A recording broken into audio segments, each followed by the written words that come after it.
Welcome to Health Focus, where we focus on your health. Today, we're focusing on health and fitness as we enter 2023. You know, as we go through the holidays, many of us, we may not be in the greatest shape to begin with, and then we get a bit more out of shape, and it can be really challenging. And so we want to start off the new year focusing on health and fitness. And we're very fortunate in that respect to have with us the District Fitness Director for Ultimate Fighting Championships, Brandon Garcia. Thanks so much for being with us. Thank you for having me. I appreciate it. And I know that you have a tremendous background. It started with Chico State, right? Yeah, definitely. About a decade ago, I was graduating college. Joined the workforce by jumping into the health and fitness industry with my passion of health and fitness and helping others. So that's where I kind of started. From there, started working for various companies. First off was 24-hour fitness, became a personal trainer.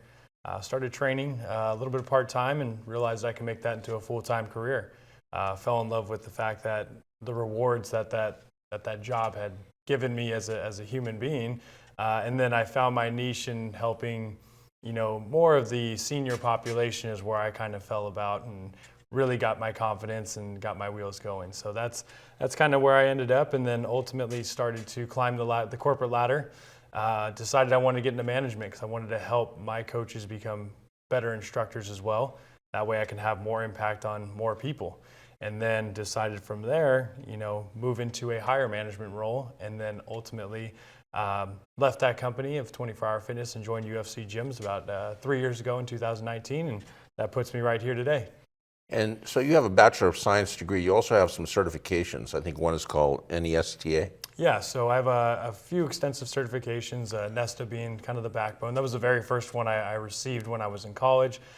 Decided if I was going to train people in college while still getting my degree, I had to have some type of accreditation to make me legitimate, right? So Right. it started with that one, and then ventured into various other certifications that are offered today. What does NESTA stand for? National Exercise Sports Trainers Association. All right. And you also had some training, particularly on the health and fitness challenges for women, I believe. Yeah. So one of the things that I really found my niche in was women's fitness specialization through NASM, which is National Academy of Sports Medicine, in which, for a male walking into the industry, a lot of the times you get, hey, you don't know how to train a woman's body. Well, in general, I can see where that comes from and that misconception. So to make sure that I knew how to train another, a female in general, I made sure that I had some type of specialization behind it, and that gave me a different perspective on how to go about helping women achieve their fitness goals. Well, I'd like to focus on both the elderly and also special populations that might need particular attention, be they men or women, and we'll talk about all of that. But let me ask you first, Coach Brandon, do you agree that during the holidays people tend to kind of fall apart in terms of their health and fitness, or is that just something people say, or do you think it's true? Yeah, there's a little bit of both, right? Okay. A lot of the times we tend to use that as an excuse in society to say, hey, I'm going to not worry about it now. I don't always eat like this, or I don't always, my behaviors aren't always like this year round. But in general, we do have some typical behaviors that we see year round that just during the holiday season, they kind of tend to spike, right? Mm-hmm. So I do believe in that, in the sense that individuals around this time of the year can overindulge and have that extra piece of pie after dinner, or have that second helping at the dinner table, either during Thanksgiving holiday or leading up to the Christmas holiday as well, right? So plus you add in stress around this time of the year. Individuals, on top of work, they have kids, families that they're trying to provide for, all while trying to provide an amazing Christmas, right? So at the end of the day, there's many factors that come into play. One of them being the types of foods they're eating, how often they're eating, and then also just how about they go about their daily routine and movement and exercise. And then the most overlooked factor now is how often that they're sleeping and dealing with their body with recovery on top of that, right? So many different factors that come into this time of the year. Right. I know in medicine we talk about something called holiday heart, which is the fact that people who have irregular heartbeats or atrial fibrillation, for example, Yes. or even more serious heart conditions, often they report, well, it's the holiday season, I'm not getting 8 hours sleep a night. I'm getting 5 or 6 hours sleep a night. I have relatives visiting. We no longer have vacations for all jobs, so people are continuing to work. Maybe they're overindulging in food and in alcohol, possibly drugs as well, depending on the individual. Yes. And so, we see a lot of emergency room visits associated with the holidays. But let me ask you about weight in particular. I remember reading in a medical journal and discussing this with colleagues that the reason people gain weight throughout their lives often is because they often gain about a pound every year. So over 30 years, you can gain 30 pounds. And as you know, a third of the country is obese and another third is overweight. So 2/3 of us are either obese or overweight, and we're struggling with this. So that's my perception. Do you have the feeling too that the weight gain kind of creeps up on you? I've even had a physician refer to it as the creeps, saying that it creeps up bit by bit.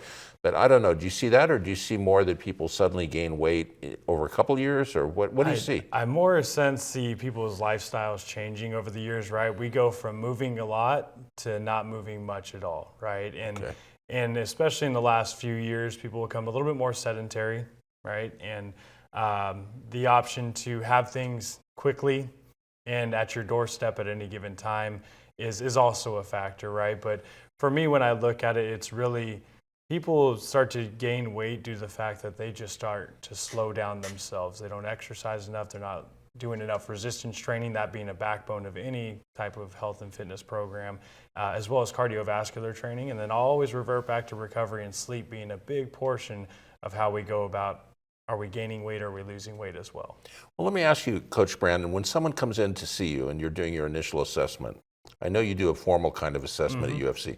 Do you look at body mass index? Do you look at fat percentage? How do you assess if someone's overweight? Yeah, so when we look at them first, right away, I'll put them on the scale. After when I get to know them a little bit, right, I want to know their previous health history, exercise history, those things that they're willing to open up to me about, right? And then after that, I'll take them through their measurements and assessments, being one of them is put them on the scale.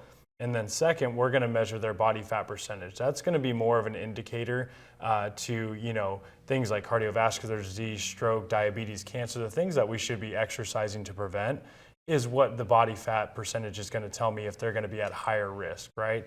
Versus body mass index, which is for me, even if I go to the doctor, I'm considered overweight. Right. But it doesn't take into account the muscle mass that I do have on my body, right? So that's why we tend to gauge our clients' basic health off of their weight and their body fat percentage, as well as their circumference measurements around the rest of their body as well, starting with the neck down to the chest, the hip, the waist, and even the thighs and calves. But really what's a big indicator is that hip to waist ratio, making sure that we are in a safe constraints to where we're going to reduce our risk for diseases and want to mitigate those things. Right. I think the traditional height weight tables were developed by Metropolitan Life Insurance Company, and they're quite unforgiving. I remember in medical school, Mike Tyson was in his prime, and someone said, well, gee, if you do the numbers for Mike Tyson, he's obese. Would you agree with that? And of course, he was solid muscle, like 5'10", 220 or whatever. And the student who was asked that said, well, I don't think I'd say that to his face. So yeah, I would avoid that conversation at all costs. But clearly there are people, I guess there are people too, who could have a normal body mass index, but may not, may be somewhat overweight based on the composition of their tissues, right? That's where the fat analysis is important, right? Yep, 100%. Well, very good. So you do this. Now, let's talk a little bit about what you do, Coach Brandon. Before we get to the exercise issues, you advise on lifestyle and diet, right? Yeah. So we're going to give our basic recommendations regarding lifestyle changes and not necessarily put people on a diet, but help them make better choices on a day-to-day basis, right? So are there general guidelines that you could share with us? So general guidelines for individuals as they come in, I'm not going to go too far in depth because I'm not a registered dietitian or a certified nutritionist, but what I am going to recommend is the basics of, hey, look, first off, nutrition isn't a one-size-fits-all, just like an exercise program. My nutrition portion is going to be really individualized into, hey, what are you currently eating on a daily basis? And how could I help make better recommendations of the food that you're consuming? First off, I'm going to look at how much protein is somebody consuming on a daily basis, right? Now, if I can just give them the general guidelines of, hey, consume 20 to 40 grams of protein a day, 3 times a day inside of your main meals of breakfast, lunch, and dinner, I'm going to get great benefits from that individual, just changing that habit right there. Especially with the food sources that we have nowadays, they're going to be really, a lot of them are going to be fat content heavy, carbohydrate heavy, Right. which fat doesn't really signal satiety in our body when we consume. Carbs will, but when we consume protein, our body signals satiety a lot faster than consuming other choices of food. Right. And by the way, your point about dietitians is very true. I think we've had a show or two with a dietitian, in fact, and that's a field that really can focus on this. And it's worth pointing out, too, that an ideal diet depends on your health history. So, for example, if you have chronic renal insufficiency or kidney problems, you need less protein to maintain your kidney in good shape. Let's change gears a little bit. I tend to think of exercise myself, not being a coach as you are, as being sort of different categories, like maybe stretching, aerobic, strength. Is that the right way to think of it? I mean, how do you explain exercise to somebody who maybe doesn't know much about it? Yeah, when it comes to exercise, I mean, exercise can be anything that is structured, right? And when it comes to stretching, cardiovascular and strength training, those are the 3 kind of big components I'm going to make sure that we cover in any given training session or any given workout, right? Now, in the sense that an individual is going outside to get a run in, so on and so forth, I mean, still that's going to be considered exercise. But playing around kids, physical activity, that's more of that side of the field, right? But for exercise for us, I'm going to think about strength training being my backbone of any and all programs, starting from as young as 6, 7, 8 years old, up to our oldest client that I've serviced myself was 89 years old, in which she was actually performing the same lifts as a 15, 16, or 17-year-old in the various movement patterns that we can perform as humans, right? And those being pushing, pulling, squatting, hinging, lunging, and carrying, right? So those are going to be our 6, what we kind of think of as like primal movements. So we want to be able to perform those on a 2 to 3 time a week basis, each of them, to grow your muscle, to grow some strength, and also it's going to help with other things like bone density and everything else that physiologically inside of our body that we can benefit from. I'm glad you mentioned this strengthening aspect of it, because we talked earlier about special populations. You mentioned the elderly, and I was researching this before the show, and I deal with this as a geriatric specialist. About 1 in 4 people over the age of 65 fall every year, which is tremendous. And it results in 300,000 hip fractures per year. And among hip fractures, there is a predominance of hip fractures among women, possibly because they're more prone to osteoporosis. Yes. And 95% of hip fractures are caused by falling. So it's a huge public health problem. So what you're doing, I think, is terribly important for all people, particularly for the elderly and particularly for women. And you mentioned some of these maneuvers or motions. I wonder if you could kind of run through them with us. And I believe, in fact, you have some instructional photographs from a workout that occurred today with some of your clients. Could you run through them, please? Yeah, definitely. So the first one that comes to mind is the push, right? And for us as humans, we can do this horizontally or we can do it vertically. And particularly with this individual, she's doing a push-up. So if we look, she's starting in the high plank position, arms fully extended, slowly lowering herself down to the body and then raising back up, right? So that's going to help strengthen the chest, the shoulders, the triceps, the upper extremities in which our body needs to have that strength to be able to perform day-to-day activity. You can also substitute with the traditional bench press or some type of weighted exercise, but we can start as simple as utilizing our own body weight. And that's strengthening, obviously, the chest muscles, the fixator muscles for the upper arms, and the so-called core muscles, right? Mm-hmm. I mean, that's big for the core, right? Yeah, exactly. And predominantly, majority of our strength exercises are going to utilize your core in some aspect. in order to do the lift, perform a majority of our lifts, your spine has to stay stabilized. Well, that's predominantly what the core is for, is to stabilize your spine. So while everybody thinks, hey, I got to do a bunch of core training. No, we can do these basic 6 lifts throughout the week, and our core is going to get some work in. How about the pull? For the pull, we're looking at, for her particularly, we did a row. So you can, once again, that's going to be more of a horizontal movement, just like the push-up. And with that, her starting position is, arms fully extended. Then she's going to drive her elbows back and bring her posture upright. And that is a big, big exercise for postural deviations and really kind of pulling the shoulders back and getting us to sit upright a little bit more. We're on the computer, on the phone a lot throughout the day, which we can roll our shoulders forward. That is a exercise that is going to be very beneficial for somebody's posture. How about the squat? So the squat, I like to think about this. We do this every single day of our lives. We have to stand up and we have to sit down, right? So basically for her, we're doing an unloaded squat. And for some of my clients today, we did a loaded variation. But the squat is going to be predominantly lower body, right? You're still going to use your core. You're going to start standing upright, slowly lower down to the ground, and get as deep as comfortably possible without the heels and feet lifting up off the floor, and then rising back up. How about the hinge? The hinge, now this is a movement that everybody kind of mixes up with the squat. And this is actually where we can help every single population out there prevent any back injury. If we know how to load our hips properly and instead of kind of fold over, we're going to slowly hinge forward at the hips with a soft bend in the knee, just as depicted, and then slowly pick the object up off the floor and stand all the way up.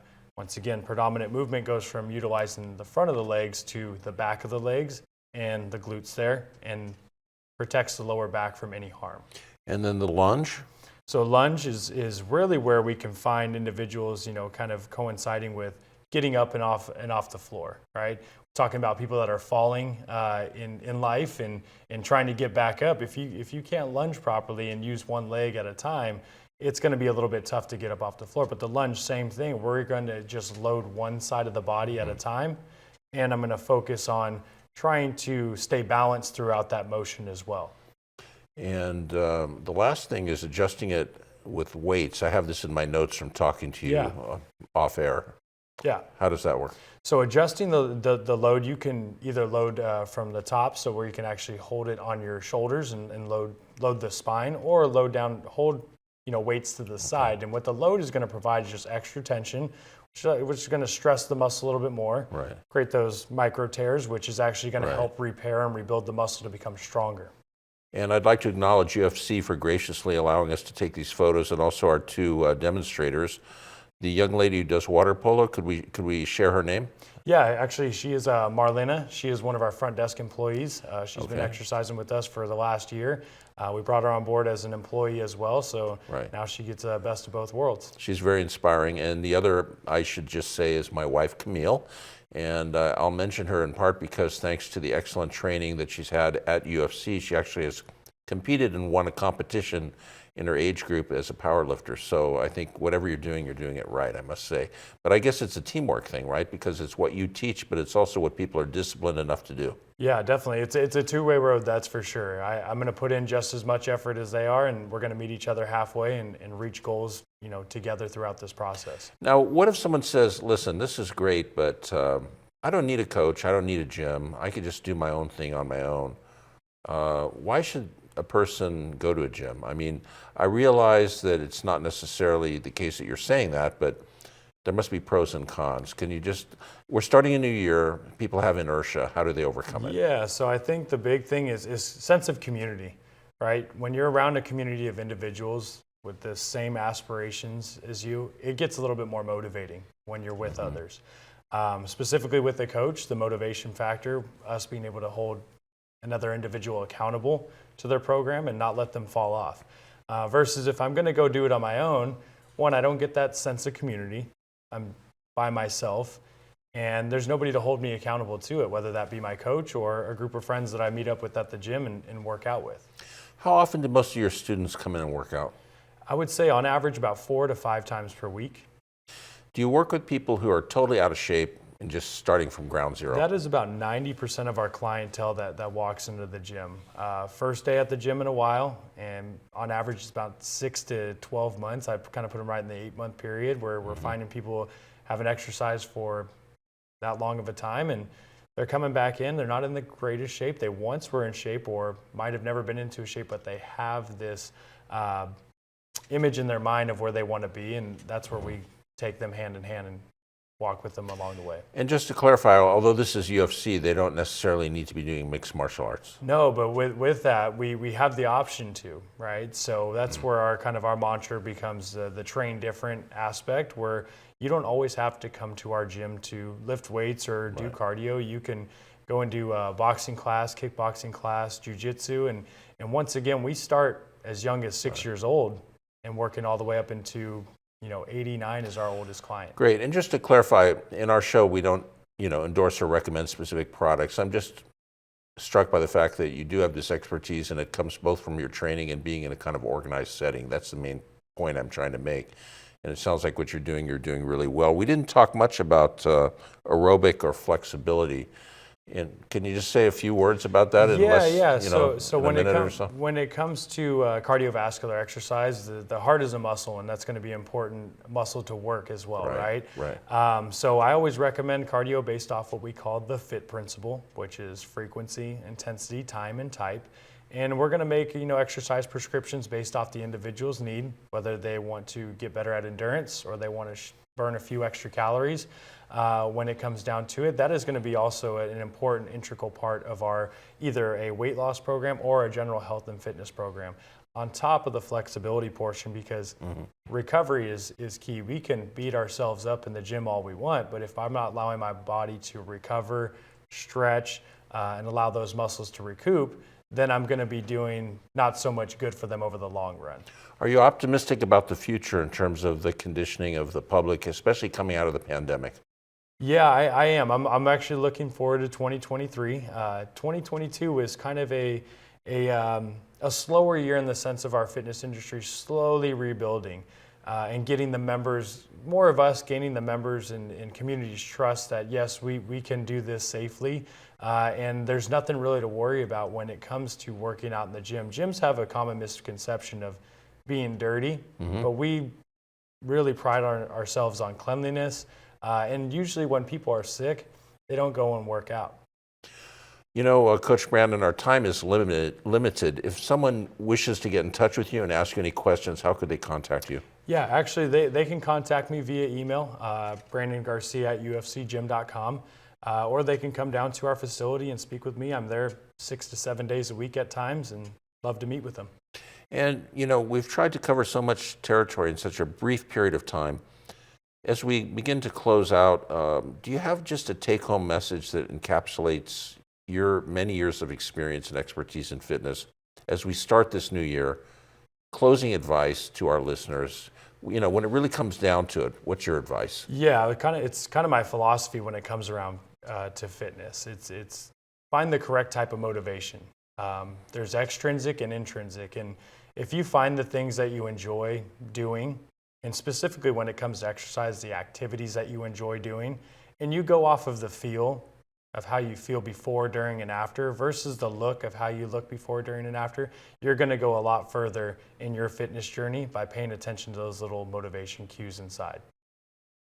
I think it's also important to mention that perhaps it might be a good idea to check with your physician before you begin any exercise program, in case you have a problem that really might make exercise harmful to you or requires moderation of your exercise. Yeah, 100%. We always go through our physical activity readiness questionnaire with each individual before they start. But first and foremost, always consult your physician when it comes to starting a new exercise program. Well, Coach Brandon Garcia, it's been really an honor to have you here on Health Focus, and we appreciate the good work you're doing as District Fitness Director at UFC, and we hope to see you back. Yeah, thank you. I appreciate it so much. Thank you. Thank you. Remember, at Health Focus, we focus on your health. We've tried today to really focus on 2023 and how all of us can do a better job of trying to maximize our health and fitness. And we wish you nothing but the best of health in the upcoming year. Take care now. Thanks so much for being with us.